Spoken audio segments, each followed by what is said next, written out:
Bismillahirrahmanirrahim. Assalamualaikum warahmatullahi wabarakatuh. Alhamdulillahirabbil alamin wa bihi nasta'inu ala umuri dunya waddin. Assalatu wassalamu ala asyrafil anbiya'i wa mursalin wa ala alihi wa sahbihi ajma'in, amma ba'du. Pertama-tama, marilah kita panjatkan puja dan puji syukur atas kehadirat Allah Subhanahu wa taala yang telah memberikan kita nikmat dan karunia sehingga kita bisa melaksanakan ibadah puasa di bulan suci Ramadan ini.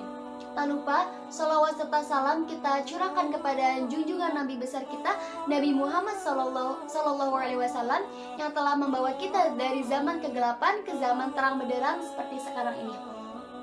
Sebelumnya saya ingin mengucapkan banyak terima kasih kepada keluarga Itla serta khususnya kepada Departemen Religi dan Sosial yang telah memberikan saya kesempatan untuk bisa berkultum di malam ke-20 Ramadan ini. Di sini saya akan mengambil judul tentang Malam Lailatul Qadar.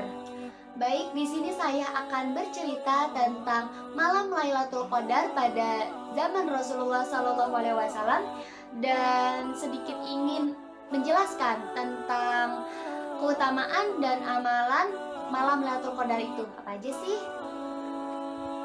Hadirin yang berbahagia, jadi ketika itu Aisyah menyampaikan kepada Nabi Muhammad SAW ketika memasuki 10 malam terakhir bulan Ramadan, memilih untuk fokus beribadah dan mengisi malamnya dengan ibadah dan membangunkan keluarganya untuk ikut beribadah.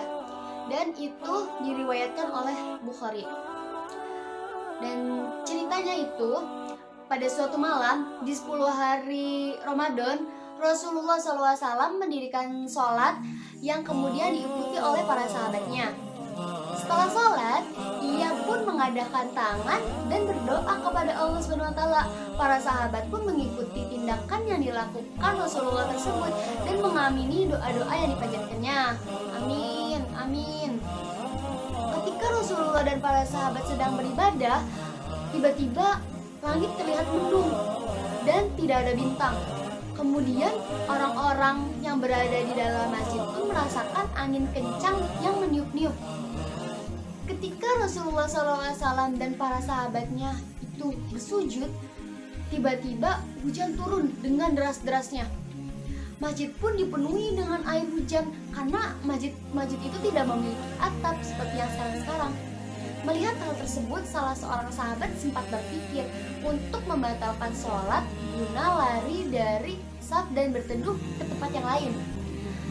Akan tetapi niat tersebut diurungkan karena ia melihat Rasulullah SAW dan para sahabatnya dan para sahabat lainnya tetap bersujud dengan khusyuk serta tidak bergerak sama sekali. Hujan pun tak kunjung berhenti dan justru semakin menggenangi masjid serta membasahi tubuh Rasulullah dan para sahabat.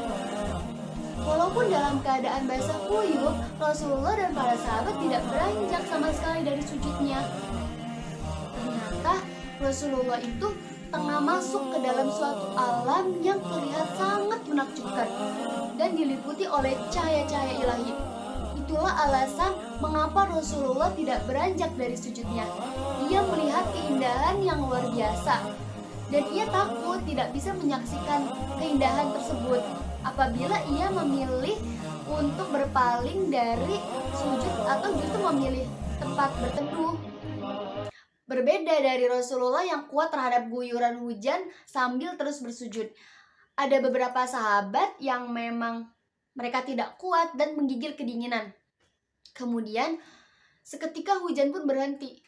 Ketika Rasulullah SAW mengangkat kepala dan mengakhiri sholatnya, salah seorang sahabat Rasulullah, Anas bin Malik, ingin mengambilkan pakaian kering untuk Rasulullah SAW. Namun Rasulullah SAW berkata, "Wahai Anas bin Malik, janganlah engkau mengambilkan sesuatu untukku.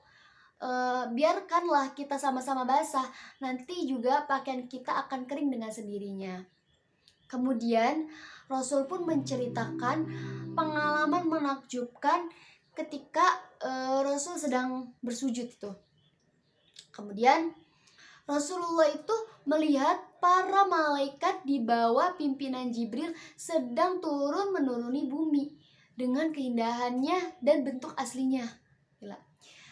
Para malaikat pun berbaris rapi dengan diiringi gemuruh tasbih dan tahmid. Alam semesta pun dipenuhi cahaya yang sebelumnya tidak pernah dilihat oleh mata manusia dan tertangkap oleh mata. Jadi gitu guys, cerita malam Lailatul Qadar pada zaman Rasulullah SAW. Baik, kita lanjut yang kedua. Saya akan menjelaskan sedikit apa itu malam Lailatul Qadar, amalan dan keutamaan-keutamaannya. Jadi Lailatul Qadar itu merupakan malam yang penuh dengan kemuliaan.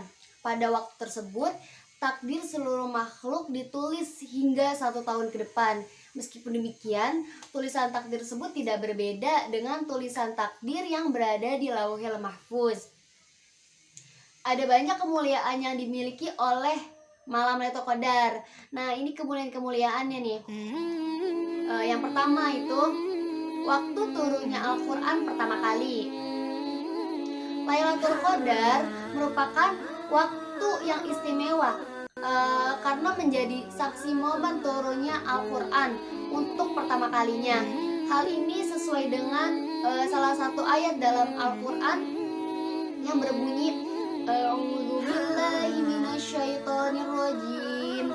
Bismillahirrahmanirrahim. Inna anzalnahu fi lailatul qadr. Yang artinya sungguhnya kami menurunkan Al-Quran pada malam Lailatul Qadar. Quran surah Al-Qadar ayat 1. Nah, yang kedua, kemuliaan yang kedua itu lebih baik dari 1000 bulan. Ibnu Majah meriwayatkan di dalamnya terdapat suatu malam yang lebih baik dari 1000 bulan. Barang siapa yang terhalang darinya, maka sungguh telah terhalangi kebaikan seluruhnya. Hadis riwayat Ibnu Majah, Ahmad.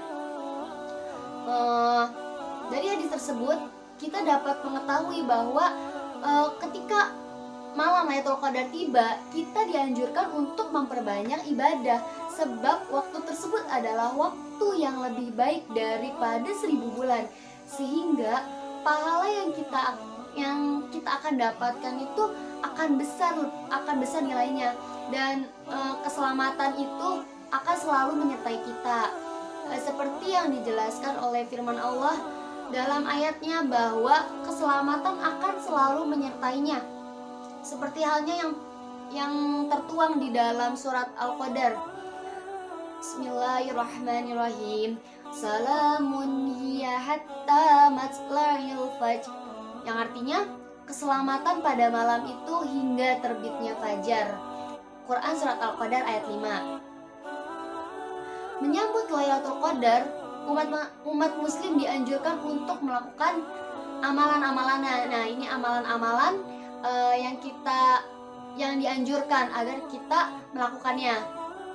Yang pertama itu ada itikaf atau berdiam diri di masjid dengan memperbanyak beribadah kepada Allah, atau tadarusan membaca Al-Quran, bukannya malah tidur ya guys. Sebagaimana dijelaskan dalam hadis Aisyah radhiyallahu anha menyebutkan bahwa Rasulullah SAW melakukan itikaf pada 10 hari akhir-akhir bulan Ramadan sampai beliau meninggal dunia. Hadis riwayat Bukhari dan Muslim. Dengan mengerjakan itikaf, maka umat muslim juga turut mengamalkan ibadah sunnah yang dapat mendatangkan pahala. Kemudian yang kedua, menegakkan sholat malam atau enggak tahajud ya, kita bisa sebut tahajud.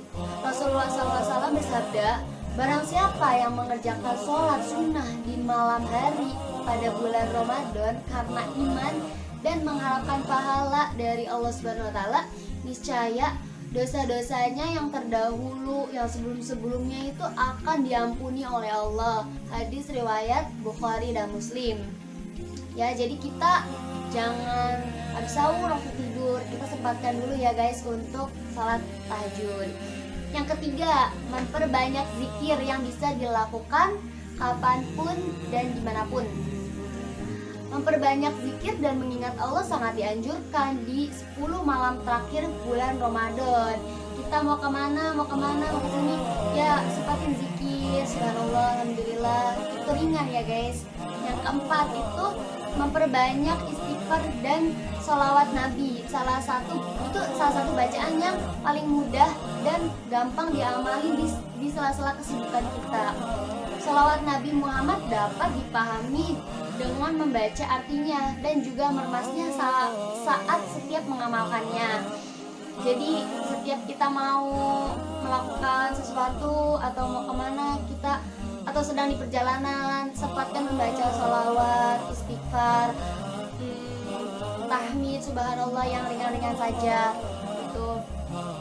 Ya mungkin kultum saya pada malam ini cukup sampai di sini.